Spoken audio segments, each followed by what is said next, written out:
Bom dia, meu irmão. Bom, na realidade eu não sei nem se é bom dia ou boa tarde. Mas bom dia, meu irmão. Que Deus te abençoe muito. E eu quero falar a você que assistiu o vídeo aí, a restauração da verdade.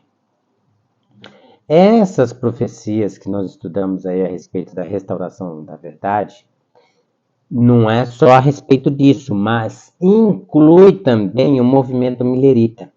Guilherme Miller foi um fazendeiro que se dedicava muito ao estudo da Bíblia. Muito mesmo. Gostava ali de dormir por várias noites debruçado na sua escrivaninha, ali tentando entender as profecias de Daniel, para ter condições de entender o Apocalipse. E Guilherme Miller, quando leu essa passagem, nós lemos lá em Daniel 8, sacrifício diário, ele entendeu que o santuário era o santuário da terra. E o santuário da terra seria purificado com a volta do Senhor Jesus. Aí eles começaram a entender que, por volta daqueles tempos, de outubro, sabia, né? Conseguiram chegar no ano, 1844. Aí, logo depois, conseguiram chegar no mês. Aí, o que eles fizeram? Eles foram pesquisar quando que seria a data do Yom Kippur, do Dia do Perdão, no santuário terrestre, no calendário hebraico. E isso caiu em 22 de outubro de 1844. E todo mundo começou a crer nessas pregações a respeito da volta. Só para você ter uma ideia, Guilherme Miller era um pregador batista, só que ele tinha uma carteirinha que dava permissão para ele pregar em pouco mais de 50 igrejas de denominações diferentes. Então, Guilherme Miller pregava na Igreja Batista, na Igreja Assembleia, em uma infinidade de igrejas, tá certo? E começou a pregar. E essa verdade começou a pegar muita força nos Estados Unidos. Até que, quando veio o desapontamento, eles começaram a investigar. Teve um grupo de pessoas, José Bates, entre outros, começaram a investigar ali por que Jesus não voltou.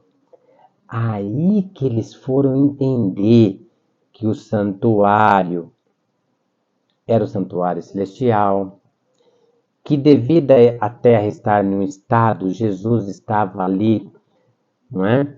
Com o livro de Daniel selado, sem ter entendimento. A terra estava em condições precárias de conhecimento da palavra de Deus.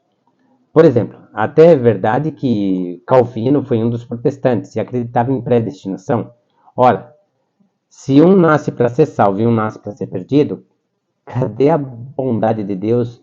E isso anula o sacrifício de Cristo na cruz, porque Jesus falou que veio buscar o perdido.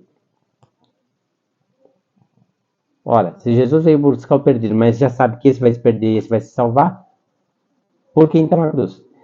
Entendeu porque anula a cruz de Cristo? Então,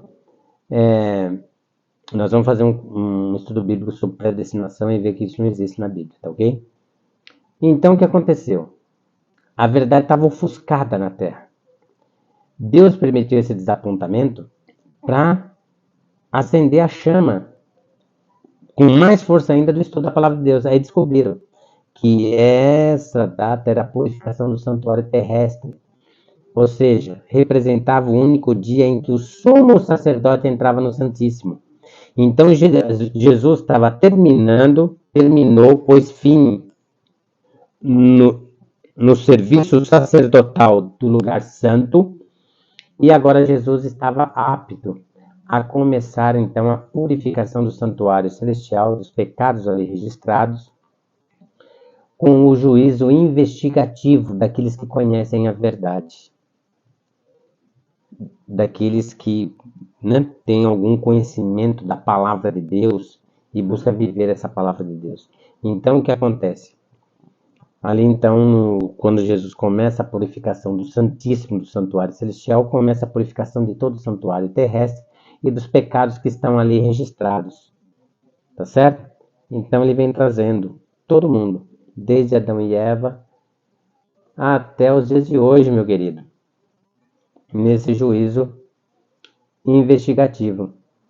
E de acordo com a palavra de Deus, quando se encerrar o juízo investigativo, significa o quê? Que fechou a porta da graça, meu amigo. O Espírito Santo foi retirado da terra. Continua com você, o Espírito Santo, porque você galgou ele no temor do Senhor, que é o princípio da sabedoria.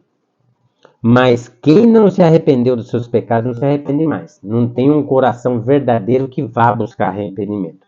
Como não existe mais na terra ninguém disposto a arrependimento, ninguém disposto a temer a Deus e a seguir os caminhos de Deus, encerra o juízo investigativo e fecha a porta da graça. Por isso que lá Apocalipse fala, né?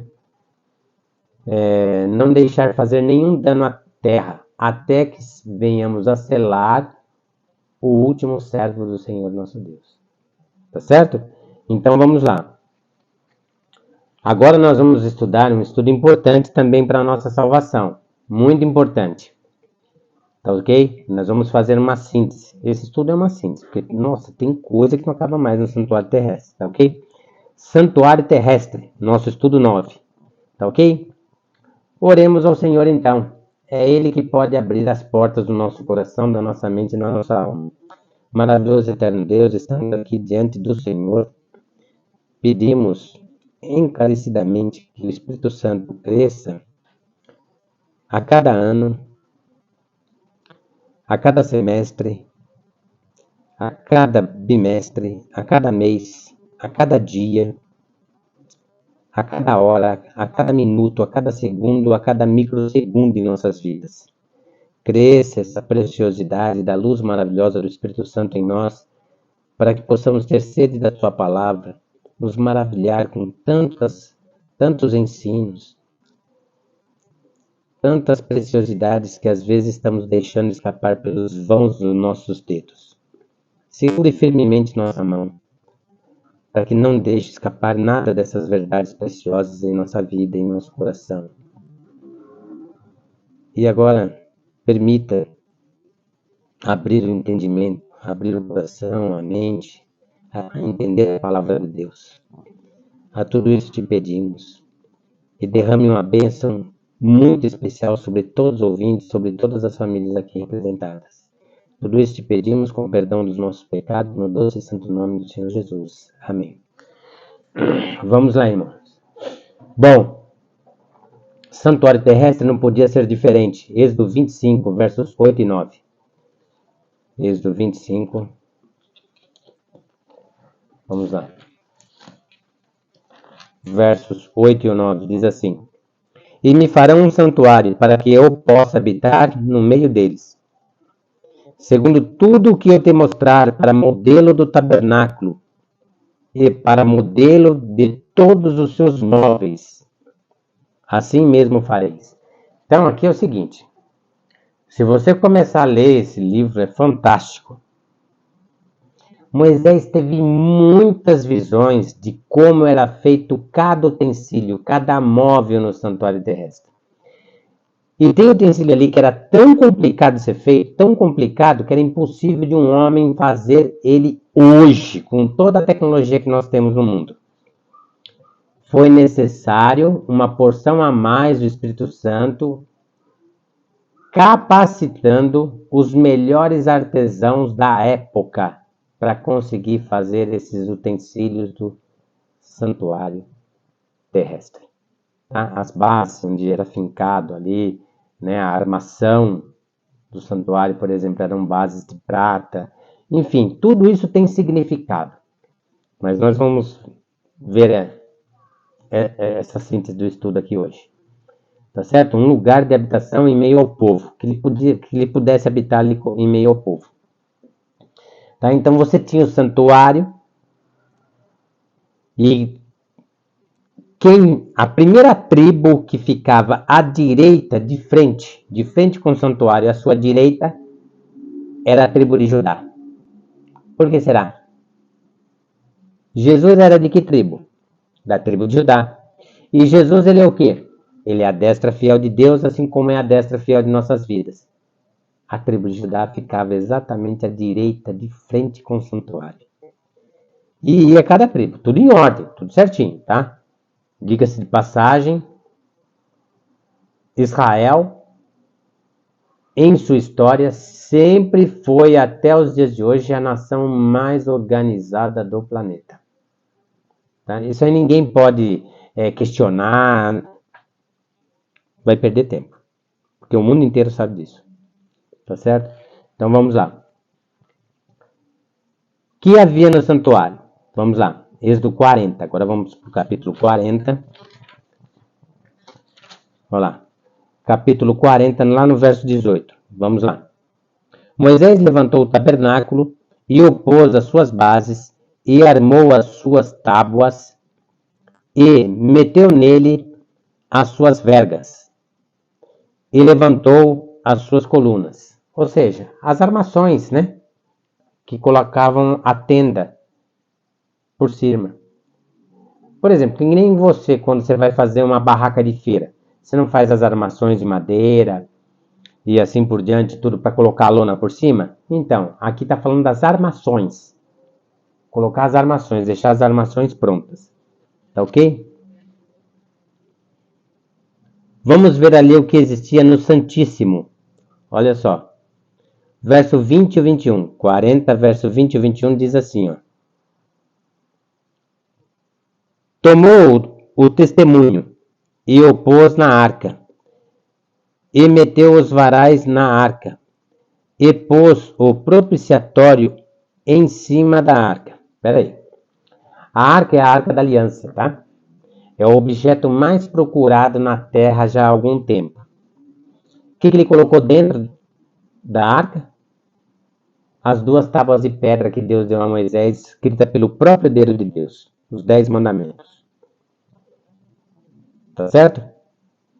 Agora vamos ler o 21. Introduziu a arca no tabernáculo e pendurou o véu do resposteiro. E com ele cobriu a arca do testemunho, segundo o Senhor ordenara a Moisés. É que no santuário tinha um véu que separava o santo do santíssimo. Quando você passava o véu, você estava no santíssimo. Como que era? Tinha a arca da aliança, em cima a tampa, que é chamado de propiciatório. Propiciatório quer dizer, vem da palavra propício. Em cima da tampa é que se manifestava Deus e enchia o santuário terrestre de fumaça. Entendeu? E o que tinha além disso? A arca está aqui, tá bom? Vou pegar esse celular pequenininho aqui e enxerga ele como sendo a arca, tá? Então aqui tinha um querubim do lado esquerdo da arca. Do lado direito também um querubim, na mesma posição. E a asa de um querubim encostava na asa de outro querubim. E o que significa isso? Significa que essa é uma verdade preciosa de Deus, guardada pelos céus e pela terra. E que ninguém tem autoridade de mudá-la. E mais, que Deus é guardião da sua palavra. Tá certo? E que cada um de nós deve guardar ela no coração e praticar ela dia a dia de nossas vidas.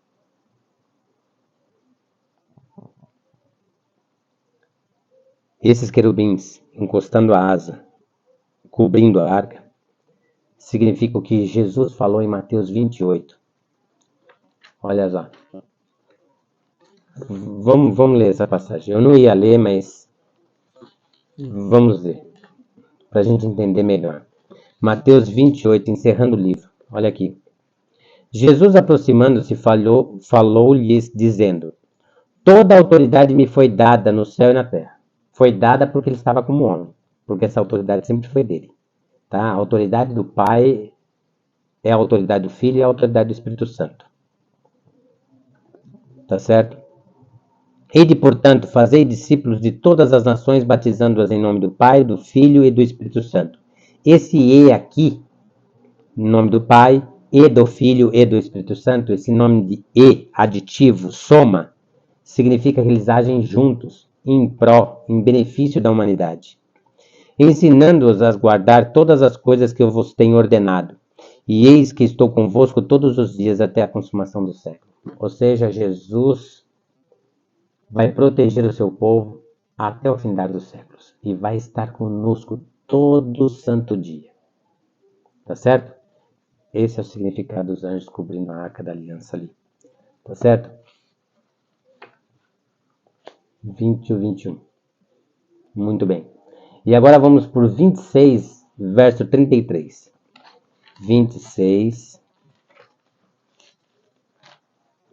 verso 33 diz assim, ó. Pendurarás o véu debaixo dos colchetes e trará para lá a arca do testemunho. Para dentro do véu. O véu vos fará separação entre o santo lugar e o santo dos santos. Santo dos santos quer dizer santíssimo, tá? São coisas sinônimas. Aqui em você fala 6 e meia dúzia. É o mesmo número, só que escrito de forma diferente. Tá certo? Então o véu faz separação entre o santo e o santíssimo. E a arca foi introduzida para dentro do véu, ou seja, no lugar santíssimo. Tá ok? Agora vamos ver o que existia no lugar santo. Vamos voltar para Êxodo 40. Êxodo 40, 22, 24 e 26. Pôs também a mesa na tenda da congregação ao lado do tabernáculo para o norte, fora do véu. Ou seja, fora do véu é o lugar santo. Então ali tinha a mesa da tenda da congregação. Uma mesa ali. Sobre essa mesa punha o quê? Os pães asmos que só o sacerdote podia comer, que Davi comeu e seus soldados, as pessoas que estavam com ele. Verso 24, olha só. Pôs também na tenda da congregação o candelabro defronte da mesa, ao lado do tabernáculo para o sul. Você está vendo que tudo tinha seu lugar extremamente específico? Agora pensa no seguinte, eu vou te mostrar isso aqui. Isso aqui é o candelabro. Tá vendo aí mais ou menos? Tá meio escuro, né? As cores dele não é lá muita coisa. Deixa eu ver. Ah, agora sim. Deixa a luz refletir nele que você vai ver. Então ele tinha uma haste central, mais 3 braços à esquerda, mais 3 braços à direita. Esse aqui era o candelabro. Só que ele era muito bem elaborado. Tá ok, irmãos? E ele tinha que ser alimentado todos os dias com o melhor do azeite de Israel. O azeite na Bíblia a gente sabe que é o Espírito Santo. E a luz do candelabro nunca se apagava. Nunca. O que Jesus falou quando estava aqui? Lá em João 6. Eu sou a luz do mundo. Na realidade, Jesus é a luz da criação. Mas como ele estava falando para os homens, ele falou, eu sou a luz do mundo. Tá certo? Ou seja, o candelabro simbolizava o Senhor Jesus. Aliás, tudo no santuário simboliza Jesus. Tá? O azeite colocado no candelabro alimentado todo dia. Esse azeite é o Espírito Santo. Tá certo?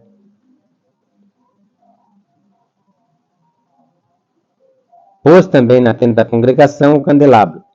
Que na realidade, vamos entrar em outra particularidade. Não está na hora ainda de falar sobre isso, mas vamos falar. Irmãos, pensa no seguinte. O que é candelabro? Candelabro é uma lâmpada 5, 10, quantas você quiser. Mas com 7 dessa forma que você viu, não é candelabro. O nome correto desse utensílio é menorá. Porque só pode ser feito para Deus com 7 lâmpadas. A haste central, 3 para um lado, 3 para o outro lado oposto. Totalizando 7 lâmpadas. 7 lâmpadas é menorá, porque só pode ser feito e dedicado a Deus. Tá? Ah, na onde você aprende isso? Quando você comprar a Bíblia Judaica completa, vem as primeiras 70 e poucas páginas, ali te ensina a ler a Bíblia. E ali também fala do candelabro, que na realidade O nome correto é menorá. Tá certo? Mas você põe menorá na Bíblia, ninguém vai saber o que é. Agora, você põe candelabro, é uma palavra mais familiar.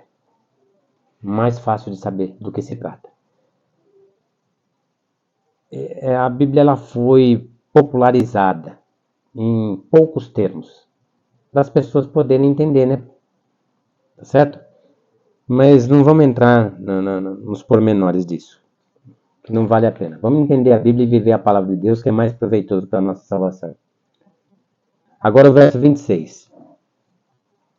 Pôs o altar de ouro na tenda da congregação, diante do véu. Então, quando acabava o véu, tinha um altar ali de ouro. Aliás, o candelabro era de ouro. Aliás, a arca da aliança era toda revestida em ouro. Tá ok? Vamos lá. E no pátio?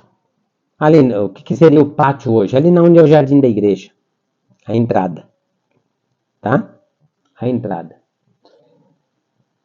A entrada ali. O que existia lá na entrada? Êxodo 40, os versos 29, 30 e o 33. Olha só. No átrio é o pátio.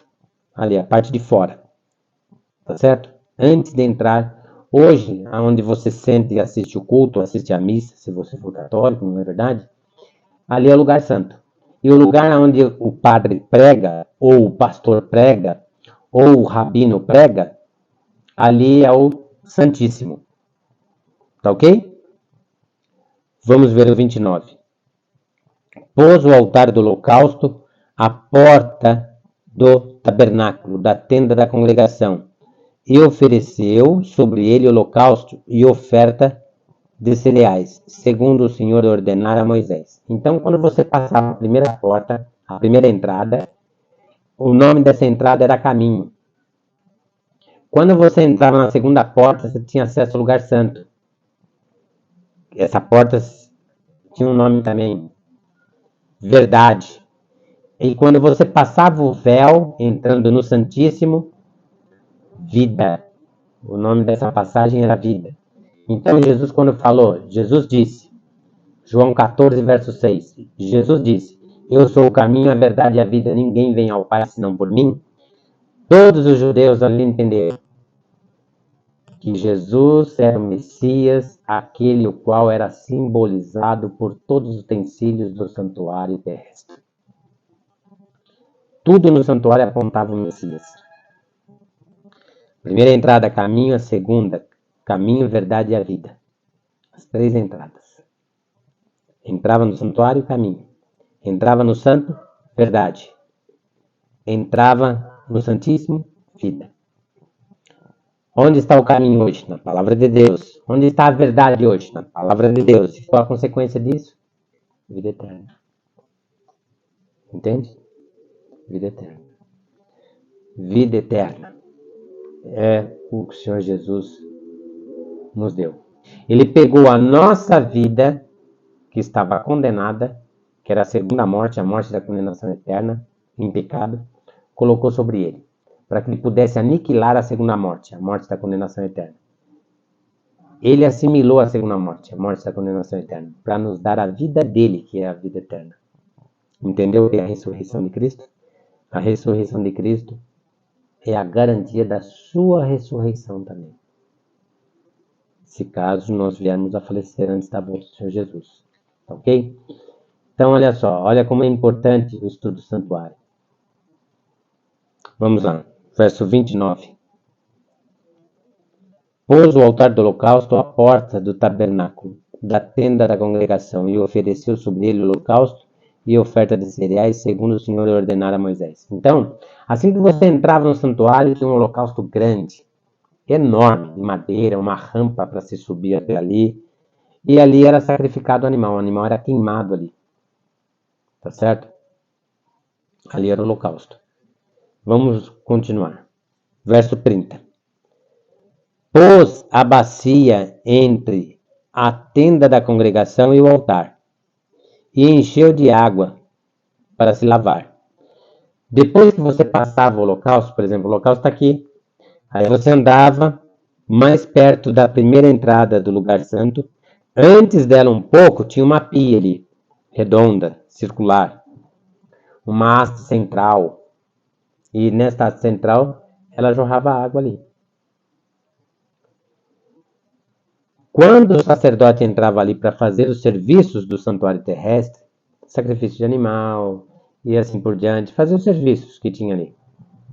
Sacrifício diário, tá? Que era a queima de um cordeiro de 1 ano, sem mancha, sem defeito, simbolizando a presença constante do Senhor Jesus aqui na terra conosco.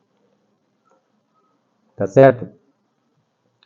Ele tinha que se purificar. Ele lavava as mãos e os pés em um ritual de purificação. Somente depois disso ele podia começar os trabalhos. Era essa pia, que ficava logo depois do altar de holocausto, para queimar os animais. Tá certo? Foi o verso 30 que nós lemos. E o 33. Levantou também o átrio ao redor do tabernáculo e do altar, e pendurou o resposteiro da porta do átrio. Assim Moisés acabou a obra. Ou seja, está falando daquela cerca, né? Que o santuário ele tinha uma cerca de lona e tinha as estacas com as bases lá dentro do buraco na terra, a base de prata.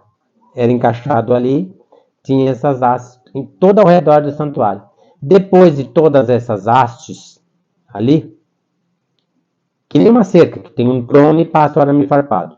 Só que no lugar do arame farpado, o que eles colocavam? Uma lona. Parecido com uma lona. E cercava todo o santuário terrestre. Tá ok? E assim acabou a obra. Quem que entrava? Vamos lá ver. Hebreus 9:6. Agora vamos lá no livro de Hebreus. Hebreus 9, verso 6.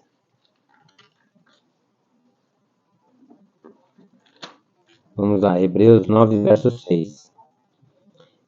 É isto uma parábola para a época presente e, segundo esta, se oferecem também dons como sacrifícios, embora estes, no tocante à consciência, sejam ineficazes para aperfeiçoar aquele que presta culto. Tá? Hebreus capítulo 9, o verso 6. Vamos lá no verso 6. Ora, depois de tudo isto, assim preparado, continuamente entram no primeiro tabernáculo os sacerdotes. O primeiro tabernáculo que Paulo está querendo dizer aqui é a primeira subdivisão do santuário, que é o lugar santo. Quem entrava no santo? Os sacerdotes, para realizar os serviços sagrados no santuário terrestre. Tá ok? Quem que entra no Santíssimo? O sacerdote não pode entrar no Santíssimo. Não pode entrar no Santíssimo. Vamos ver, é o verso 7. Mas no segundo, falou do primeiro, é o santo. A primeira entrada é o santo. A segunda é o Santíssimo, logo depois o véu. Mas no segundo, o sumo sacerdote, ele sozinho, uma vez por ano, não sem sangue, que oferece por si e pelos pecados de ignorância do povo. Ou seja, tinha os sacrifícios ali, irmãos, que o sacerdote fazia por si mesmo e sua família. Tinha o sacrifício ali que ele fazia em prol do povo. Entendeu? Tinham vários sacrifícios ali. Nesse dia da expiação, o único dia do perdão, que é o Yom Kippur. Tá? E no pátio? No pátio era para os pecadores arrependidos. O pecador entrava ali, confessava todo o seu pecado e tal, e oferecia um animal pelo pecado. Aí ele cortava a jugular, que é essa veia que passa aqui no pescoço.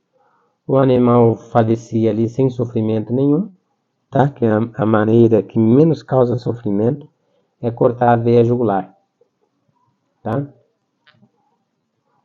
Ele colocava a mão sobre a cabeça do animal, né? Para o animal não ver isso, tá ok? No pátio, então, é lá no holocausto, né? É os pecadores arrependidos. O que se fazia no santuário? Vamos lá. Números 28, de 1 a 4. Números 28, de 1 a 4. Números 28. Tá aqui.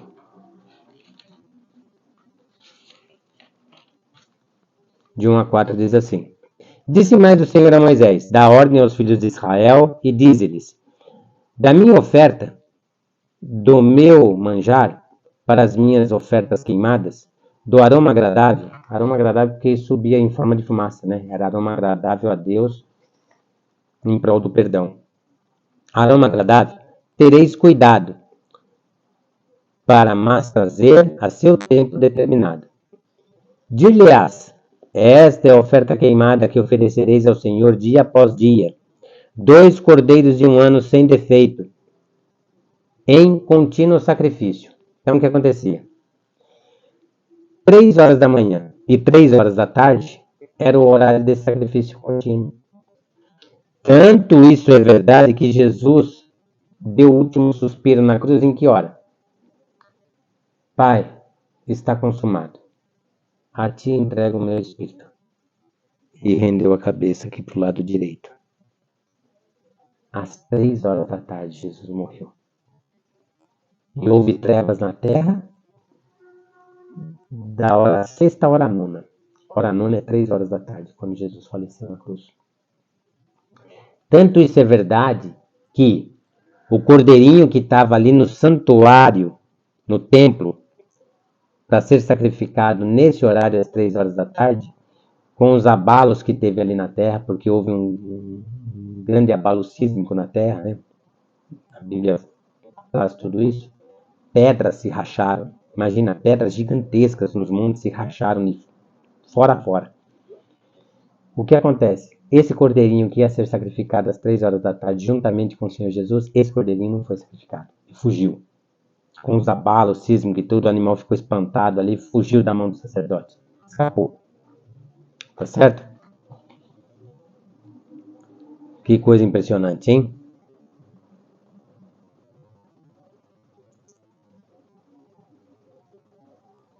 Verso 4. Um cordeiro oferecerás pela manhã e o outro ao crepúsculo da tarde. Tá certo? Eu já passei os horários aí para vocês, tá? 3 da manhã e 3 da tarde. Tá ok? Simbolizava a salvação à disposição de todos. Jesus morrendo por nós. Esse sacrifício contínuo. Que maravilha, irmãos. Que maravilha. Deus já fez tudo por nós. Só falta eu e você aceitar, mais nada. Só eu e você aceitar. E se nós aceitarmos, o que nós vamos fazer? Nós vamos concordar ou discordar? Concordar. E quando que você concorda com alguma coisa que foi dita a você da palavra de Deus? Deixando o seu like. Ou, sendo mais ousado ainda, se inscrevendo no canal e assim por diante. Agora, se eu não concordar com o que está sendo dito aqui da palavra de Deus, eu não deixo meu like. E muito menos vou me inscrever nesse canal. Entende? Ou seja, a física explica isso. Para toda ação tem uma reação. Tá certo? Vamos lá. Sacrifício pelo pecado. Levítico 4, verso 2. Vamos para o livro de Levítico 4, verso 2 diz assim: Se o sacerdote ungido pecar para escândalo do povo, oferecerá pelo seu pecado um novilho, sem defeito ao Senhor, como oferta pelo pecado. Olha lá, já não é mais cordeiro, é um novilho, tá vendo? É um novilho. Tá certo? 27 ao 31. Especifica o que será feito. Ó. Se qualquer pessoa do povo da terra pecar por ignorância, ou fazer alguma das coisas que o Senhor ordenou, se não fizessem, e se tornar culpada, ou seu pecado em que ela caiu lhe for notificado, dará por sua oferta uma cabra sem defeito pelo pecado que cometeu. E porá a mão sobre a cabra da oferta pelo pecado e a imolará no lugar do holocausto. Ou seja, imolará, passa na jugular e sacrifica o animal. Então o sacerdote com o dedo tomará do sangue da oferta e o porá sobre os chifres do altar do holocausto. E todo o restante do sangue derramará à base do altar, ali na base, no chão, no centro do altar. Tá? Passava nas 4 pontas do altar esse sangue do animal, e o restante do sangue que sobrava ela colocava ali na base, no chão do centro do altar. Tá ok? 31. Tirará toda a gordura, como se tira a gordura do sacrifício pacífico. O sacerdote a queimará sobre o altar com um aroma agradável ao Senhor. E o sacerdote fará expiação pela pessoa e lhe será perdoado. O sacerdote ali orava pela pessoa mediante Deus. Esse sacerdote, lógico, ele simbolizava o Senhor Jesus, fazendo a mediação entre o pecador e Deus Pai. Tá ok? Ele simbolizava, nunca era, nunca foi, mas simbolizava o Messias. Tá? Fazendo a mediação dos pecados. Tá ok? Simbolizava a transferência do pecado.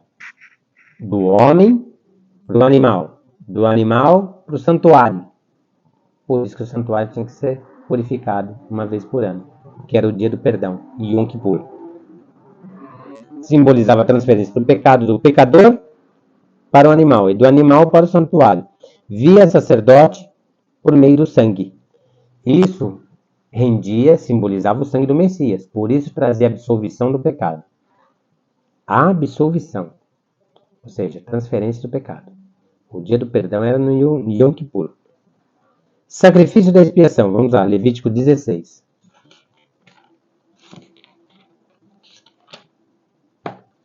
Levítico 16, verso 5, vamos lá. Da congregação dos filhos de Israel tomará 2 bodes para oferta pelo pecado e 1 carneiro para o holocausto. Tá certo? Aqui já é o dia do Yom Kippur. Aqui já é o dia do perdão. É disso que está falando aqui, ó. Sacrifício da expiação. Perdão, dia do perdão. Verso 8. Lançará sorte sobre os 2 bodes.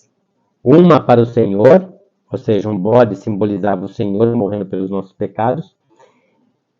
E o outro para o bode emissário. Esse bode emissário também é chamado de Azazel. Tá certo? Que simbolizava Lúcifer. Então o que acontecia? Um bode entrava dentro do santuário e era sacrificado. Esse simbolizava o Senhor Jesus. E o outro bode, com os pecados de todo o povo, ia para uma pessoa designada, uma pessoa especial designada para isso, levava o bode lá no deserto, e lá tirava a corda do pescoço do bode, soltava o bode no deserto, ele morria no deserto. O que significa tudo isso? Ora, que quando eu peco e peço perdão, o Senhor Jesus absolve esse pecado. Mas o Senhor Jesus não tem pecado. Então ele pega esse pecado, me concede o perdão mediante o sangue puro e imaculado do Senhor Jesus, que selou a aliança eterna, que é a guarda dos mandamentos e dos preceitos divinos. Pega esse pecado e dá àquele que originou o pecado, que é Lúcifer. Não é sempre Lúcifer que leva a gente em pecado, não, tá? Tá lá escrito em Tiago. É a conscupiscência da nossa própria carne. O nosso próprio eu, a nossa própria carne, a nossa própria vida é pecaminosa. Algumas vezes é verdade que o inimigo nos leva a pecar. Nos conduz, nos oferece o pecado. Quem decide se vai pecar ou não é você. Então o que acontece aqui? Ele derrama esse pecado de volta para Lúcifer, sobre a cabeça de Lúcifer. E Lúcifer é morto no deserto. Esse deserto simboliza o quê? A terra na volta do Senhor Jesus. Lembra que os salvos vão com Jesus passar 1000 anos nos céus? Que foi nosso estudo do milênio. A terra está como? Desolada e vazia. Qual é o único preso aqui nesse deserto tremendo? A terra está devastada, destruída. Uma escuridão medonha que o céu se enrolou como um papel de pergaminho, lembra? Nas cartas de Pedro. Lúcifer está aqui. Só Lúcifer e os seus anjos maus. Simboliza esse deserto. Por isso que o bode era levado para o deserto. E o bode se perdia no deserto e morria no deserto. Simboliza Lúcifer aqui nesse deserto, nos últimos dias de vida dele. Tá certo? Vamos lá. Verso 8. Verso 8. Lançará sorte sobre os 2 bodes, um para o Senhor e o outro para o bode emissário, que é chamado também de bode Azazel. 15 e 16. Vamos lá. Continuação dessa ideia. Está no 15 e 16. Depois imolará o bode da oferta pelo pecado, que será para o povo, e trará o seu sangue para dentro do véu, e fará com o seu sangue como fez com o sangue do novilho, aspargi-lo-á no propiciatório e também diante dele. Era espargido nas 4 pontas do altar. Esse aí era Jesus, perdoando o povo. Tá? Mas o sangue do bode que morreu no deserto não tinha jeito de trazer para o santuário. Certo? Essa pessoa que levou o bode no deserto voltava, não podia ir no arraial de Israel, já ia para um lugar designado, separado, longe do arraial, fazia toda a sua purificação. Depois de feito o ritual da purificação, ela podia voltar para o arraial. Tá? Tá certo? Verso 16. Assim fará expiação pelo santuário, por causa das impurezas dos filhos de Israel e das suas transgressões, e de todos os seus pecados. Da mesma sorte fará pela tenda da congregação, que está com eles, no meio de suas impurezas. E assim tudo era purificado. Por meio do sangue de quem? Do bode que simbolizava o Senhor Jesus. Tudo estava ali então purificado. Simbolizava a remoção dos pecados, extinção, realmente o dia do perdão. Tá certo? De que outro santuário o santuário da terra era cópia? Êxodo 25, 40. Êxodo 25, 40. Êxodo 25, verso 40. Êxodo 25, verso 40, diz assim, ó. Vê, pois, que tudo faça segundo o modelo que te foi mostrado no monte. O que foi mostrado no monte para Moisés? Imagens do santuário terrestre, do santuário celestial. Imagens do santuário celestial.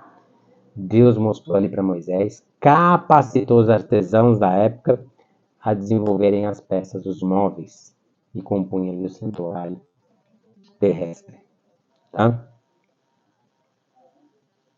Hebreus 8, verso 5. Vamos lá para Hebreus 8, verso 5. Diz assim, ó. Os quais ministram em figura e sombra das coisas celestes, assim como foi Moisés divinamente instruído quando estava para construir o tabernáculo. Pois diz ele, vê que faças todas as coisas de acordo com o modelo que te foi mostrado no monte. Tá certo? O modelo que te foi mostrado no monte. 9:24. Hebreus 9:24 também. 9, verso 24 diz assim: Porque Cristo não entrou em santuário feito por mãos, figura do verdadeiro, porém, no mesmo céu, para comparecer agora por nós diante de Deus. Ou seja, Jesus, quando ascendeu, a nuvem ali o encobriu, que ele estava recebendo a glória como sendo Deus. Jesus entrou no santuário. Cuidado. Porque lá em Hebreus, no capítulo 10, verso 9, olha o que está escrito aqui na minha Bíblia. Tendo, pois, irmãos, intrepidez para entrar no Santo dos Santos pelo sangue de Jesus. Negativo. No original não está Santo dos Santos, não está Santíssimo. No original está santuário aqui. Então como é que você tem que ler isso? Essa aqui é a minha Bíblia Almeida atualizada. É uma Bíblia para acompanhar culto, não é uma Bíblia para fazer estudo bíblico. Qual a tradução correta? Bíblia de Jerusalém. Está com a tradução correta. Tendo, pois, irmãos, intrepidez para entrar no santuário pelo sangue de Jesus. Jesus entrou no santuário para fazer intercessão ali no lugar santo. Depois em uma data específica, 22 de outubro de 1844, ele passa para o Santíssimo. Tá ok? Quando o santuário da terra perdeu a sua vigência? Mateus 27. Mateus 27, verso 50 e 51. 50 e 51 diz assim, ó. 50 e 51. E Jesus, clamando outra vez com grande voz, entregou o Espírito. Eis que o véu do santuário se rasgou em duas partes, de alto a baixo. Tremeu a terra, fenderam-se as rochas. Tá vendo? Por isso que o cordeirinho que estava para ser sacrificado às 3 horas da tarde fugiu. Ao momento que Jesus morreu na cruz do Calvário. Deixa de existir animais em sacrifício, deixa de existir tudo isso aí. Que santuário está em função atualmente? Hebreus 8, versos 1 e 2. Ora, o essencial das coisas que temos dito é que possuímos tal sumo sacerdote, o Senhor Jesus é esse sumo sacerdote, tal sumo sacerdote que se assentou à destra do trono da majestade nos céus, à direita do Pai. Como ministro do santuário e do verdadeiro tabernáculo que o Senhor erigiu, não o homem. Santuário celestial, que vai ser o nosso próximo estudo. Que Deus te abençoe muito, meu irmão. Que Deus te fortaleça com a destra fiel da vida dele, tá certo? E que você possa aí se preparar. E a graça do Senhor Jesus esteja com todos vós, tá bom? Eu li o último verso de Tito, capítulo 3, o verso 15. Todos os que se acham comigo te saúdam. Saúda quantos nos amam na fé. A graça seja com todos vós. Amém. Aquele abraço e até o nosso próximo encontro.